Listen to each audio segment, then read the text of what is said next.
केंद्रीय कैबिनेट ने जम्मू कश्मीर और लद्दाख के लिए राष्ट्रीय ग्रामीण आजीविका अभियान यानी दीनदयाल अंत्योदय योजना के तहत 520 करोड़ रुपए के विशेष पैकेज को अनुमति दे दी है।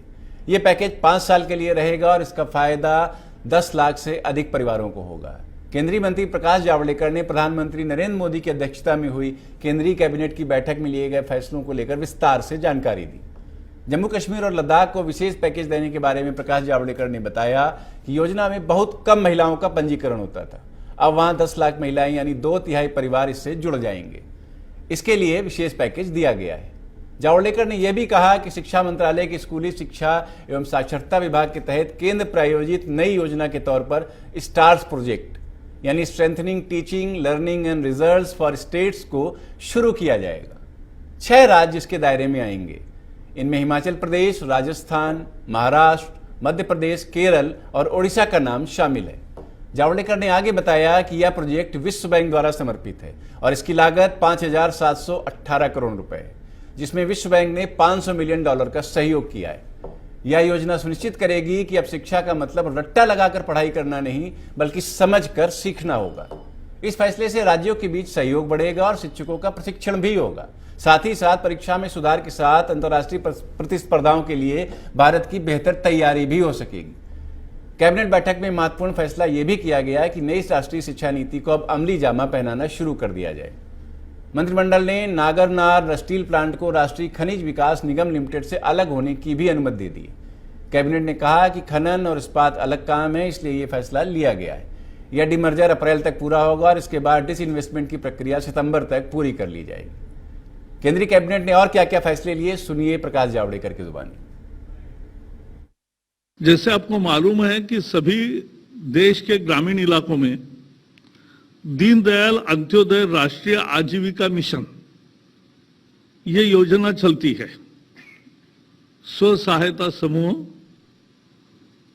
और उसके द्वारा महिलाओं को आजीविका मिले, उसके लिए ये दीनदयाल अंत्योदय राष्ट्रीय आजीविका मिशन चलता है। जम्मू कश्मीर में और लद्दाख में जो देश का जो तरीका था संख्या ढूंढने के लिए, चिन्हित करने के लिए, उससे जम्मू कश्मीर में बहुत कम महिलाओं का सहभाग होता था। उसको दूर करके अब यह तय किया है कि कश्मीर में ग्रामीण 2/3 परिवार, ग्रामीण कश्मीर, लद्दाख, जम्मू में बसे 2/3 परिवार इस योजना में शामिल होंगे। इसके लिए दीनदयाल अंत्योदय राष्ट्रीय आजीविका मिशन का फायदा सबको मिले, इसलिए आज 520 करोड़ का एक विशेष पैकेज जम्मू कश्मीर एवं लद्दाख के लिए दिया है। ये 5 साल के लिए रहेगा। इसका फायदा 10,58,000 महिलाओं को, माने परिवारों को होगा। देश भर में जैसे अगर जानकारी महत्वपूर्ण है, 63 लाख सेल्फ हेल्प ग्रुप्स है, स्व सहायता समूह, उसमें 7 करोड़ महिलाएं सदस्य हैं। इनको जो उन्होंने ऋण लिया है बैंकों से वो 3 लाख करोड़ रुपए का है और मुझे खुशी है कि वो पूरा चुकाती है। एनपीए का प्रमाण केवल 2% है, 2.3, तो लगभग न के बराबर है, क्योंकि गरीब आदमी मेहनत से कमाता है और वापस देता है बैंक में।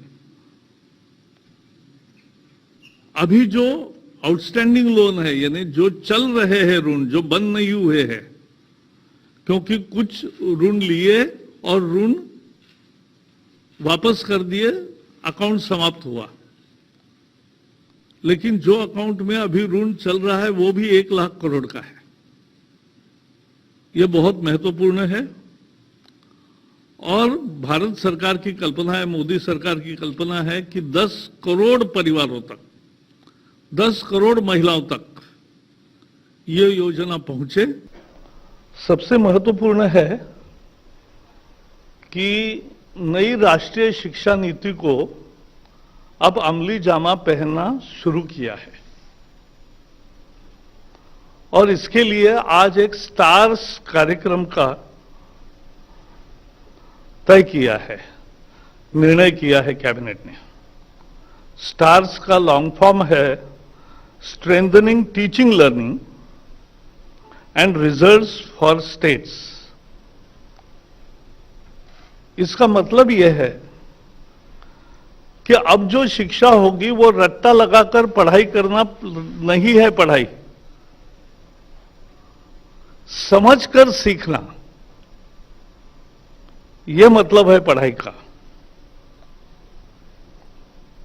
और इसके लिए ये स्टार्स कार्यक्रम बना है जिसको मंजूरी दी है।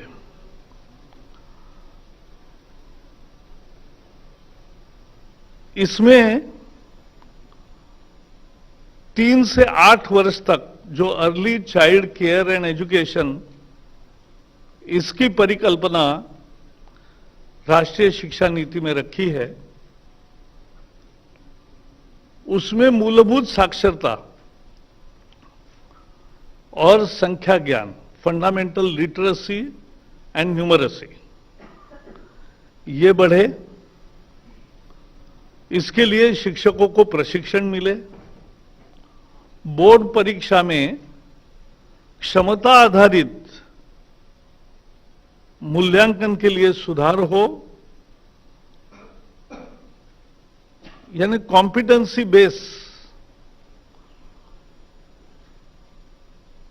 और इसके साथ साथ स्वतंत्र मूल्यांकन व्यवस्था हो। इकोनॉमिक अफेयर्स की जो मीटिंग हुई उसमें जो नेशनल मिनरल डेवलपमेंट कॉरपोरेशन है, एनडीएमसी, एनएमडीसी, उस एनएमडीसी मूलतः खनन क्षेत्र में काम करती है, खदान का काम करती है और अच्छी सुस्थापित कंपनी है।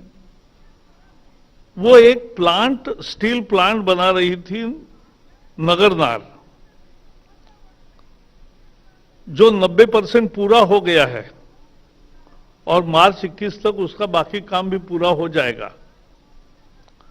30 लाख टन की सालाना कैपेसिटी है, एनएमडीसी का भाग है। लेकिन एक निर्णय हुआ कि खनन और इस्पात निर्माण, ये 2 काम अलग है और अलग रखेंगे। इन दोनों का डीमर्जर, यानी नगरनार स्टील प्लांट एक अलग कंपनी बनेगी और नेशनल मिनरल डेवलपमेंट कॉरपोरेशन एक अलग कंपनी रहेगी। तो ये डीमर्जर को इन प्रिंसिपल अप्रूवल दिया गया। डीमर्जर होने के बाद तुरंत स्ट्रैटेजिक डिसइन्वेस्टमेंट भी होगा नगरनार स्टील प्लांट का। अभी जिस तरह से काम चल रहा है, हमें विश्वास है प्लांट मार्च तक पूरा होगा, डीमर्जर अप्रैल तक पूरा होगा और डिसइन्वेस्टमेंट सितंबर तक पूरा होगा। और इसमें सबसे महत्वपूर्ण एक भाग है कि 30% माइनॉरिटी शेयर होल्डर्स है, उनके हितों का ध्यान रखा जाएगा और सेबी के नियम के अनुसार प्रक्रिया होगी पूरी।